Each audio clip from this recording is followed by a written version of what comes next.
22 heures à Djibouti, bienvenue mesdames et messieurs dans cette nouvelle édition, dont voici les principaux titres. Addis Abeba Comesa, le président Guelleh au 18e sommet des dirigeants des pays de Comesa.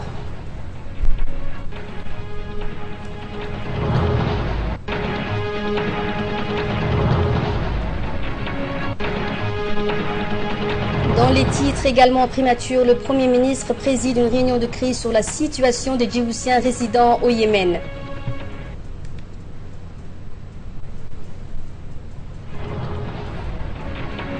Justement, concernant la situation au Yémen, la Ligue arabe demande la reddition des rebelles. Merci de nous rejoindre. Le président de la République prend part aux travaux du 18e sommet des chefs d'État et de gouvernement de la Comesa. Le président de la République, Ismaël Omar Guelleh, a pris part aujourd'hui, lundi, aux travaux du 18e sommet des chefs d'État et de gouvernement du Comesa qui se tient à Addis Abeba, la capitale éthiopienne, du 30 au 31 mars. Le 18e sommet du Comesa dédie son ordre du jour principal à l'industrialisation des pays de l'organisation. L'intitulé du sommet est plus exactement l'industrialisation inclusive et durable de l'Afrique.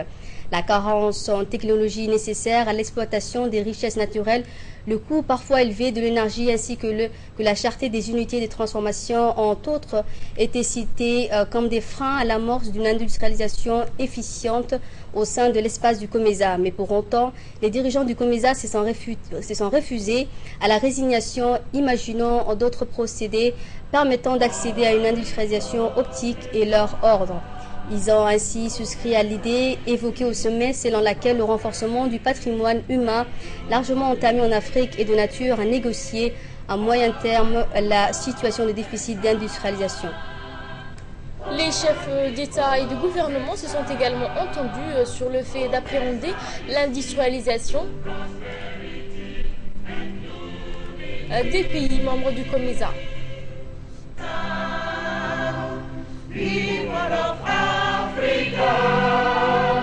Rejoicing commence à soir.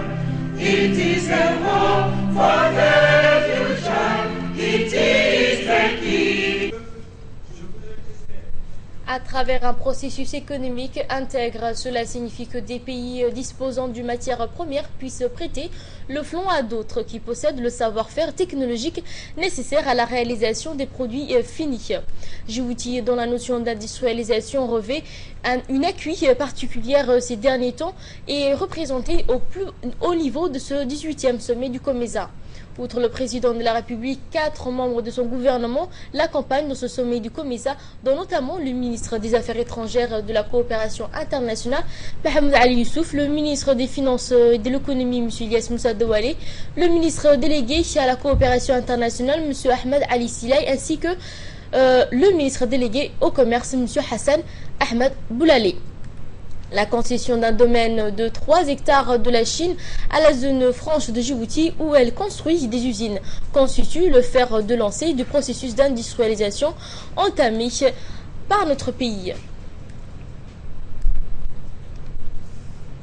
Et dans une interview qu'il nous a accordée, l'ambassadeur de Djibouti à Addis Abeba, Mohamed Idriss Farah, indiquait que les travaux de cette première journée du sommet ont porté sur l'identification des obstacles qui se posent en frein à l'initiation d'un processus industriel durable dans l'ensemble des pays membres du Comesa. Il a également rappelé que Djibouti, de par sa position géostratégique, a déjà amorcé une politique de grands travaux avec des sociétés chinoises, des chantiers en cours qui s'inscrivent dans un processus d'industrialisation à court et moyen terme. On l'écoute. D'abord, le président de la République est arrivé pour participer justement à ce 18e sommet du Comesa, accompagné d'une très forte délégation, accompagnant pas moins de 4 ministres. Ça prouve l'importance que revêt le Comesa pour Djibouti. Le thème de ce sommet a été l'industrialisation de l'Afrique.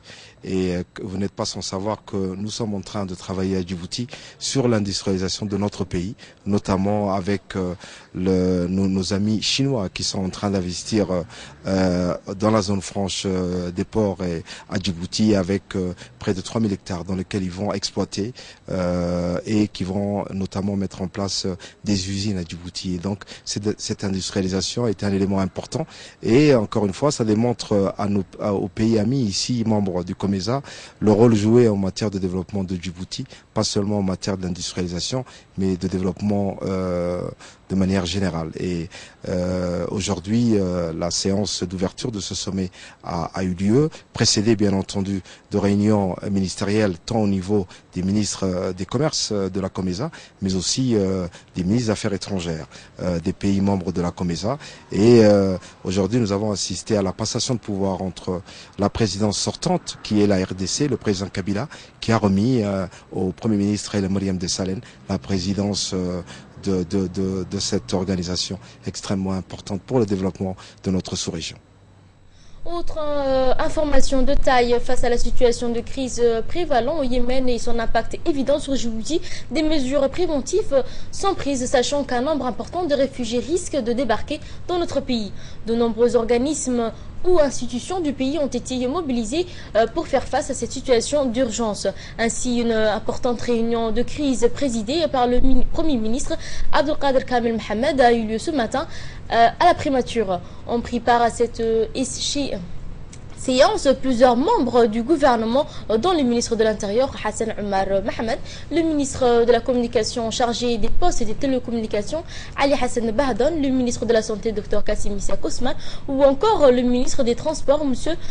Moussa Ahmed Hassan, l'ambassadeur de Djibouti au Yémen Mohamed Douhour Hirsi, ainsi que le directeur de la sécurité Hassan Saïd Khirri. Cette rencontre de haut niveau avait pour objet principal de passer en revue les dispositions prises pour évacuer les ressortissants djiboutiens bloqués au Yémen, et dont le nombre est estimé entre 1500 à 2000 personnes. Parmi eux se trouvent quelques 350 à 400 familles vivant au Yémen, mais aussi des étudiants. Le Premier ministre qui présidait la séance n'a pas manqué de mettre en exergue l'urgence de la situation face à l'afflux massif de la population yéménite. On l'écoute. Tous les moyens de revenir dans leur pays. Et nous avons mis en place actuellement nous avons pris plutôt des dispositions pour donc rapatrier tous les Djiboutiens, qu'ils soient étudiants ou des familles qui habitaient toujours au Yémen. Le chiffre que je venais d'indiquer de nombre de Djiboutiens résidant au Yémen, le total peut être estimé entre 1500 à 2000. Par contre, ceux qui sont à Sanaa sont estimés entre 350 à 400.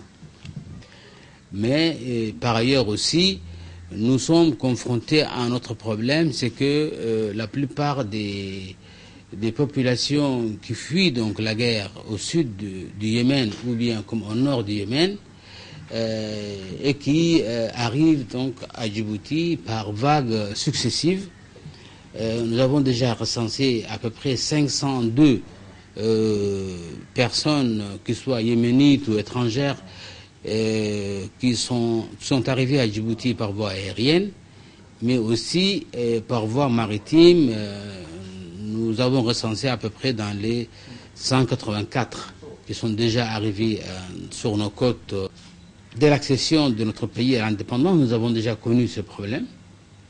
Et aujourd'hui, 35 ans, 36 ans après, nous sommes confrontés encore à ces mêmes problèmes, donc cette fois-ci qui viendrait du côté de la péninsule arabe.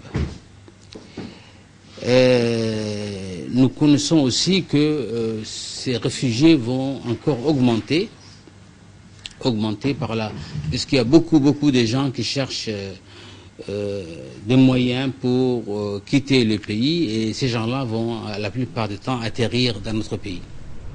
Et pour sa part, le ministre de la Santé n'a pas manqué de mettre en exergue l'urgence de la situation face à l'afflux massif de la population yéménite. Écoutez-le.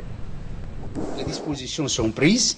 Déjà, nous avons reçu 27 réfugiés en provenance du Yémen hier soir, et ces gens-là, des Rassiyan, ont été acheminés sur un site qui a été retenu par la commission, Et parmi ces gens-là, c'était beaucoup plus de fatigue. Ils se plaignaient beaucoup plus de fatigue et de vertige, ce qui est dû à leur trajet. Mais pour le moment, il n'y a pas eu de problème particulier de santé qui nous a été notifié. De toute façon, ce matin, parmi ces gens-là, il y avait 9 enfants.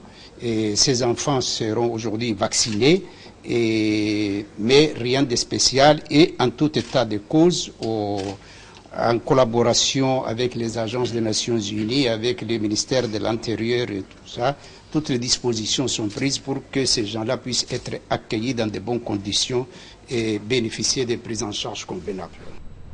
Une réunion de concertation qui a réuni le ministre de l'Intérieur Hassan Omar, le ministre de la Santé Dr Kassim Issa Kosman et les partenaires du système humanitaire national et international a eu lieu aujourd'hui au siège de l'ONARS, l'Office national d'assistance aux réfugiés et sinistrés. Présidé par le ministre de l'Intérieur Hassan Omar Mohamed et son collègue de la santé Dr Kassim Issa Kosman, la réunion de ce matin a regroupé des représentants de différentes institutions au UNICEF de Djibouti. Des hauts responsables de l'ONARS, dont le secrétaire exécutif Hussein Hassan Darar, ainsi que l'organisme d'assistance nationaux. Eh bien, après que la première vague des réfugiés yéménites ait déjà atteint nos côtes et accueillis comme il se doit en République de Djibouti, l'objectif de cette réunion a été de réunir tous les acteurs humanitaires afin de mener à bien le processus d'accueil et d'installation des sites pour d'éventuels réfugiés provenant du Yémen. Et dans son discours inaugural, le secrétaire exécutif de l'ONARS, Hussein Hassan, a fait un rappel des contributions de tous les partenaires humanitaires quant aux dispositifs mis en place pour accueillir dans la dignité les réfugiés yéménites. Écoutez-le. Pour se mobiliser de manière efficace et efficiente. C'est pourquoi je vous invite de prendre connaissance des résultats des évaluations sectorielles menées par la mission Interagence dans notre pays, le 27 et le 28 mars 2015 à Wok. En conclusion, j'ai fait appel à la contribution de tous nos partenaires humanitaires avant d'accueillir les réfugiés dans la dignité et le respect de leurs droits. Dans sa déclaration, le ministre de l'Intérieur Hassan Omar a d'emblée remercié les partenaires nationaux et internationaux d'être présents à cette importante réunion. Il a par la suite indiqué que la République de Djibouti avait déjà connu une situation similaire par le passé avec un afflux massif des réfugiés yéménites. Les moyens ont été mis sur table à l'époque et le gouvernement djiboutien n'hésitera pas à faire de même aujourd'hui pour que les réfugiés d'un pays voisin et frères amis soient accueillis dans la dignité et le respect. Dans sa déclaration, le ministre de l'Intérieur a fait savoir que toutes les lumières sont au rouge et qu'il fallait non seulement accueillir ces réfugiés yéménites, mais également de faire le maximum pour rapatrier les Djiboutiens résidant au Yémen qui sont au nombre de 2000. Pour plus de détails, écoutons-le. La situation, du moins au Yémen, ne s'améliore pas. Et les risques augmentent de plus en plus qu'on aura des réfugiés dans le territoire national djiboutien. À ce jour, suite à la guerre au Yémen, nous avons accueilli au total 686 personnes. 502 par la voie aérienne et 184 par la voie maritime. Parlant proprement dit des réfugiés, nous avons accueilli hier à Obok 27 personnes, dont 4 Djiboutiens. Évidemment, les Djiboutiens ne sont pas des réfugiés. Mais nous avons pris en charge 23 personnes qui demandent asile officiellement en République de Djibouti. Selon l'information que nous avons, d'ici 48 heures, nous aurons des réfugiés yéménites qui vont venir. Et pour la plupart, des femmes et des enfants, des familles entières. Donc il faudra se préparer en conséquence. Je peux vous dire qu'il y a une situation d'urgence. Nous avons installé actuellement les familles dans des locaux qui ne sont pas destinés pour des réfugiés, à Rahma. Mais ceci est provisoire. C'est pourquoi il faudra ensemble agir vite. Pour l'instant, nous ne sommes pas bien installés à Obok. J'ai donné des instructions lorsque les gens sont venus hier à l'ONARS de se débrouiller pour prendre ces gens-là en charge. Le ministère de la Santé a envoyé une équipe, n'est-ce pas, pour voir la situation de ces gens-là. Actuellement, une équipe de vaccination sont sur place. C'est vrai que nous avons toutes les informations que les gens veulent venir à Djibouti. C'est pourquoi il y a une urgence de mettre tout en place pour accueillir dignement les réfugiés en provenance du Yémen. Vous risquez d'avoir aussi des réfugiés somaliens. Et il paraît qu'aussi il y a 6500 et quelques réfugiés éthiopiens. D'où la nécessité de prendre toutes les dispositions nécessaires pour accueillir les réfugiés en République de Djibouti. Et sans transition, la situation au Yémen a son impact sur Djibouti, qui commence à accueillir de plus en plus de Yéménites. Il s'agit des diplomates, d'expatriés, des Yéménites fortunés qui ont vite réussi à partir, mais on estime que des centaines de personnes peuvent arriver bientôt, notamment les Somaliens réfugiés jusque-là au Yémen. Des actions sont prises afin de se préparer à cet afflux qui risque d'être massif. Les premiers réfugiés sont déjà arrivés à Angarou, dans la région côtière d'Obok. Ils ont été accueillis par les autorités de la région, des représentants des différents départements ministériels concernés, notamment celui de l'Intérieur, de la Santé, ainsi que par les agents de l'ONARS. Un important dispositif sécuritaire a été mis en place pour accueillir ces réfugiés. Nous savons que cet afflux sera massif et que le gouvernement djiboutien et les autorités de la région d'Obok ont mis en place toutes les dispositions nécessaires afin que l'arrivée de ces réfugiés se passe dans les meilleures conditions. Et à présent, concernant la situation au Yémen, la pression militaire contre les Houthis se poursuit. Les raids aériens menés par l'Arabie Saoudite sur le Yémen au 5e jour de cette offensive visant à débarrasser le pays des milices chiites qui ont pris le contrôle de Sanaa et ceux ont lancé vers la province du sud. Dans Aden, les frappes aériennes ont visé de nouvelles cibles. L'Arabie Saoudite s'en tient pour l'instant à des frappes aériennes mais n'exclut pas d'envoyer des troupes terrestres. Ferdous Hussein. Les raids aériens menés par l'Arabie Saoudite sur le Yémen continuent tôt ce matin. Au 5e jour de cette offensive visant à débarrasser le pays des milices chiites qui ont pris le contrôle, Sanaa a été cette nuit et pendant plusieurs heures la cible de nouvelles frappes aériennes. Les habitants de la ville rapportent que les raids ont visé principalement le quartier diplomatique. L'Arabie Saoudite s'en tient pour l'instant des frappes aériennes mais n'exclut pas d'envoyer des troupes terrestres. L'ambassadeur saoudien aux États-Unis était l'invité de Face the Nation hier soir sur CBS. Nous n'avons pas eu le choix, déclare Abdel El-Juber. Nous avons tout fait pour éviter ça. Les Yéménites ont tout fait pour éviter cela. Des accords ont été passés, 67 en tout pour être précis, mais chacun d'entre eux a été renié par les Houthis. Ils ont continué à avancer dans le pays et quand ils ont été sur le point de prendre Aden et le président, nous avons dû intervenir. Ce week-end, des combats au sol ont opposé les forces loyales au président Abdurrabou Mansour Hadi aux combattants chiites Houthis à Aden, le grand port du sud du pays, stratégique et encore sous le contrôle des autorités légitimes. En nouvelle du pays à présent, le ministre de l'Habitat, de l'Urbanisme et de l'Environnement, Mohamed Moussa Ibrahim Balala, a présidé ce matin un atelier de formation sur l'adaptation au changement climatique. Cet atelier ayant lieu au Sheraton Hotel. Les changements climatiques constituent un défi majeur à notre époque auquel on est tenu d'apporter les réponses appropriées.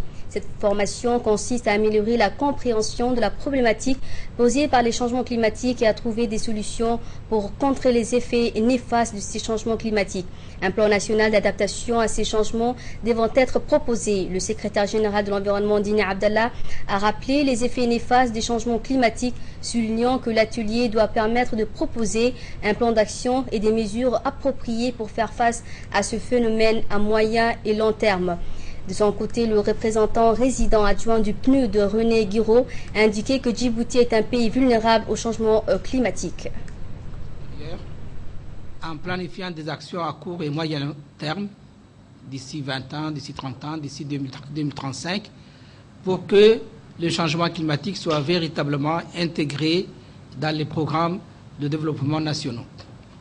Donc nous avons là les experts des consultants internationaux qui vont vous former dans les méthodologies d'élaboration de ce programme.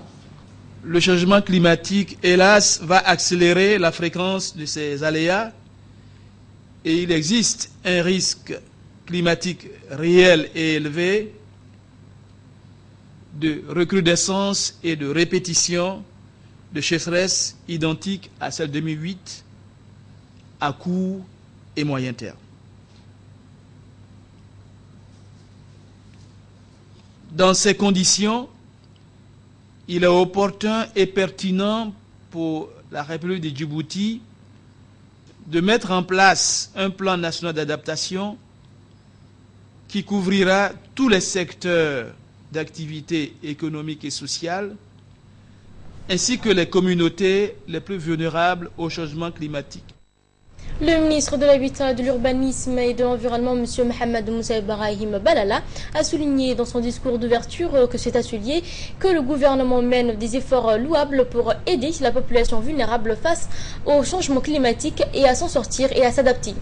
La résilience face au changement climatique est une notion qui doit être comprise et maîtrisée. Mais écoutons le ministre. Star des pays les moins avancés, le PMA, la République de Djibouti a mis un accent particulier depuis 2010 sur les priorités données aux besoins communautaires locaux. Elle a considérablement renforcé les capacités des populations vulnérables à travers les efforts d'adaptation entrepris dans le cadre de la mise en œuvre des options prioritaires au plan d'action national pour l'adaptation au changement climatique adopté en 2006. L'objectif de cette formation est d'améliorer la compréhension du processus du PNA en fonction des directives techniques de la Convention pour le processus PNA, ainsi que de former les cadres techniques sur des sujets spécifiques, information climatique, analyse, coûts et bénéfices, intégration des changements climatiques dans les plans et programmes de développement. Elle visera à aider tous nos cadres, responsables techniques et organisations non gouvernementales à une meilleure intégration du PNA dans les politiques, plans et stratégies nationaux de développement et notamment dans le cadre de la planification et la budgétisation en matière d'adaptation au changement climatique de la vision 2035. Le ministre de l'Agriculture, M. Ahmed Mohamed Awali, était hier en déplacement dans la localité de Mouloud à Dikil pour le lancement du projet de renforcement des capacités managériales et productives des coopérations agro-pastorales. Eh bien, le ministre de l'Agriculture en compagnie de l'ambassadeur de l'Union européenne à Djibouti avec une forte délégation ont été accueillis chaleureusement par la population de Mouloud qui leur a réservé des danses et des chants folkloriques. Il s'est trouvé également sur place le préfet adjoint de la région de Dikil, Youssouf Ali Ilié, le président du conseil régional Abdurrahman Younis Arré, le président de l'association Paix et Lait Hassan Khair Roblé et les députés de la région de Dikil. Ce projet de renforcement des capacités managériales et productives des coopératives agro-pastorales a pour objectif global de renforcer les capacités managériales et productives des coopératives agro-pastorales afin d'améliorer la sécurité alimentaire et la résilience des populations des 6 localités rurales de Djibouti. À travers ces actions, l'objectif est spécifique, rechercher et former et encadrer les coopératives agro-pastorales en leur donnant des capacités organisationnelles, matérielles et techniques adéquates pour accroître les quantités et les qualités et des produits agricoles. En tant qu'objet d'utilité publique, par le président de la République, son Excellence Ismaël Maguélé, c'est un honneur pour moi, en qualité de président de PLA, d'organiser cette cérémonie de lancement du projet de renforcement des capacités managériales et productives de coopératives agro-pastorales des 6 localités rurales des régions de l'intérieur du pays et financé par l'Union européenne. Il s'agit d'un projet élaboré par l'association PLA à la suite de l'appel à proposition lancé par l'Union européenne dans le cadre du financement de l'Union européenne sur la ligne thématique acteurs non étatiques dans le développement. L'objectif global de ce projet est de renforcer les capacités managériales et productives des coopératives agropastorales pour améliorer la sécurité alimentaire et la résilience des populations des 6 localités rurales de Djibouti.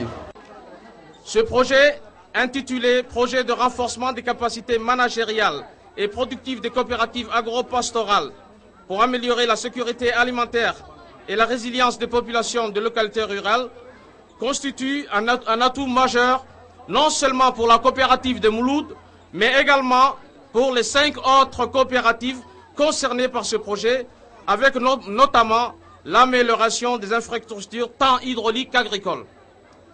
Si hier, dans le milieu rural, il était difficile et pénible aux populations d'avoir l'accès à l'eau et à l'agriculture, des infrastructures hydrauliques et agricoles ont été édifiées un peu partout dans le pays grâce à l'initiative de développement lancée par son Excellence le Président de la République, M. Ismail Omar Guelleh.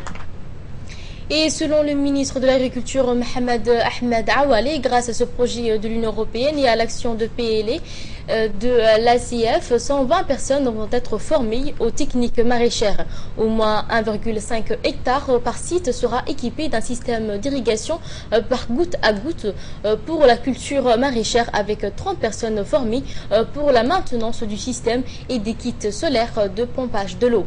Et 120 personnes formées aux techniques d'irrigation et fertilisation du sol. Le secrétaire général du MEMFOB, M. Haroun Oumaraden, a présidé aujourd'hui les travaux d'un atelier de validation et de finalisation des plans de travail annuels pour l'année 2015 du MEMFOB. La réunion qui s'est déroulée au centre de formation des enseignants de l'enseignement fondamental a mobilisé l'ensemble des cadres et responsables pédagogiques et administratifs du MEMFOB. Et au cours des travaux, les responsables des différents départements du ministère ont échangé sur les bilans et les réalisations du MEMFOB par rapport au plan de travail annuel de l'année 2014. À noter que les différentes directions ont effectué des présentations sur leur plan de travail annuel respectifs. Dans chaque niveau et ordre d'enseignement, les cadres et les responsables du ministère ont passé en revue les projections et les chantiers en cours et ont pu évaluer le degré d'atteinte des objectifs pédagogiques fixés aussi bien dans la préscolaire que dans l'enseignement fondamental.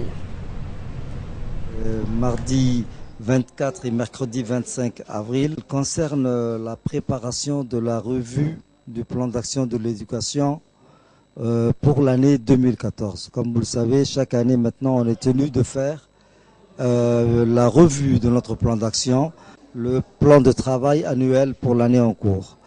Donc, nous avions donc bien avancé dans ce travail de révision. Nous comptons présenter à tous les partenaires techniques et financiers la revue le 6 et 7 avril. Et donc aujourd'hui, il s'agissait de voir où on en était dans l'état de préparation de cette revue. Et à la page santé de ce journal, le ministère de la Santé, à travers la direction de la promotion de la santé et du programme élargi de vaccination, a organisé au centre d'Anguilla un atelier de formation pour les imams des grandes mosquées de la capitale sur la promotion et la sensibilisation de la vaccination avec l'appui financier de l'UNICEF, partenaire du ministère de la Santé.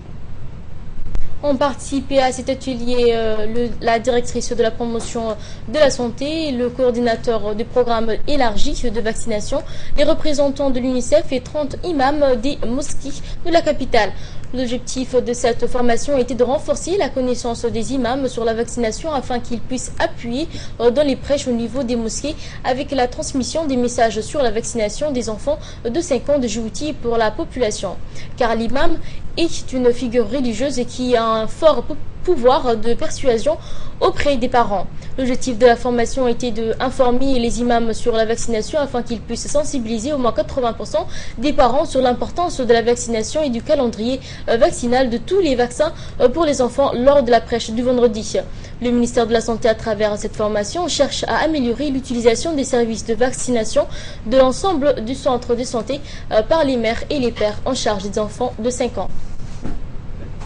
Sous l'égide du secrétariat d'État à la jeunesse et au sport, la direction du CDC a organisé un atelier de formation pour les animateurs du 13 centres de développement communautaire de la capitale. La formation s'est déroulée en présence du directeur des CDC, Issa Mohamed, et a vu également la participation de plusieurs responsables du département de la jeunesse et des sports. Cette formation vise à consolider les compétences dans les techniques d'animation des centres. Ces responsables devront répondre aux attentes des jeunes en matière de loisirs, de culture, des sports et des promotions d'autres actions. Près de 30 jeunes ont profité de cet atelier qui a été animé par Mohamed Farah, cadre du secrétariat d'État à la jeunesse et au sport. Et dans son allocution, le directeur des CDC a rappelé l'intérêt de cette initiative soutenue par le secrétariat d'État à la jeunesse et au sport. Des CDC et cette formation a pour objectif principal la consolidation des compétences et techniques d'animation des animateurs des CDC afin qu'ils répondent efficacement aux attentes des jeunes, de nos jeunes en matière des activités de loisirs, de culture, des sports et sans oublier la promotion des actions communautaires qui sont une partie intégrante des interventions proposées par les centres à la population. Voilà, c'est la fin de ce journal. Merci de votre aimable attention et très bonne suite de programme sur Télé Djibouti.